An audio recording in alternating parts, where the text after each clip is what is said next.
Well, amid ongoing violence in Sudan, the International Federation of Red Cross and Red Crescent Societies has said it's horrified by the killing of 5 volunteers of the Sudanese Red Crescent who were on duty in the city of Bara, that's in North Kordofan. That was on the 27th of October.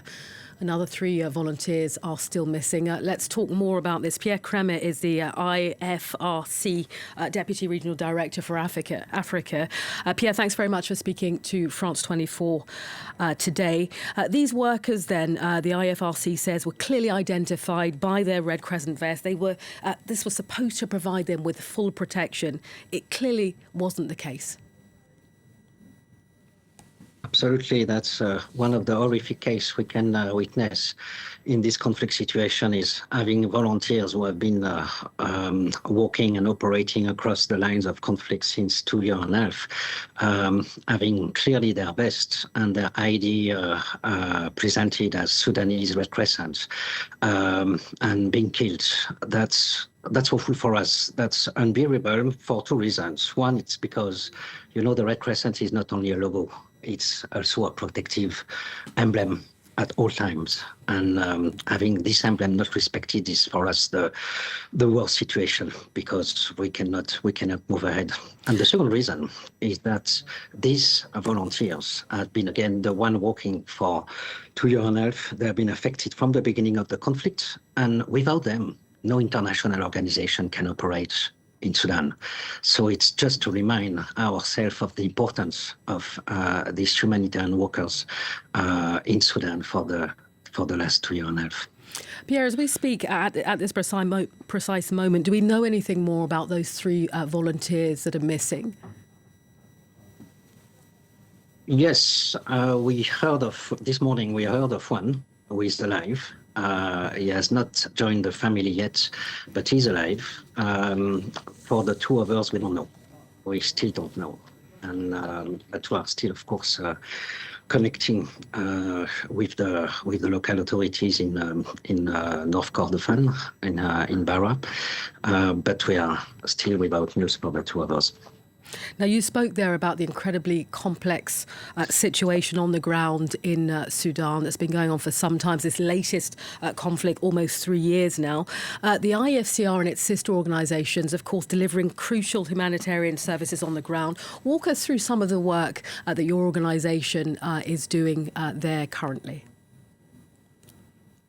So thank you for asking this question, because that's precisely Sudan has not been so much on the spotlight when it's one of the worst humanitarian crises in the world today. Over the past 2.5 years, again, across the line of conflict, the Sudanese Red Crescent, reported by Red Crescent movement partner, has been delivering services to more than 8.8 million people across health needs, food. That was the case in Bara. The team was distributing food to the communities there. And we have been working again within the communities as well. And these volunteers are part of the communities. That's why they are able to operate. And that's why they are, without them, no organization, I repeat that, no international organization can deliver humanitarian services in Sudan. Without them and other local actors, of course. And that needs to be continued as long as possible. There is hopefully at some point, a glimpse of hope when it comes to the reconstruction. But for the time being, the last episode and an horrific episode that we experienced show that there is still no peace in sight. Substantial resources, I hear you saying there, Pierre, needed on the ground in Sudan. As you say, it's almost the forgotten conflict, though, despite the fact that it is incredibly serious. How does the Red Cross go about coordinating, to ensure that the plight of people there and the affected populations is made easier when there's so much tension on the ground? I'm thinking specifically of the Sudanese army and this ongoing conflict with paramilitaries. How does that happen? Well, the first element we have is that we have one Red Crescent societies that is, again, able to operate across the 18 provinces of the country. They have a local branch in each of these countries. We had one in Fasher, for instance, with 16 staff, so they are fully equipped and they are able, again, to show the importance of the emblems and the principle for leading humanitarian principles. As Federation, we had an appeal of 80 million that has been only 31% covered. It's why you're absolutely right to speak of a neglected context in that sense. It's true, it's very challenging, it's complex, but it's still a place where we can continue operating in a principled manner again, on all sides of the country.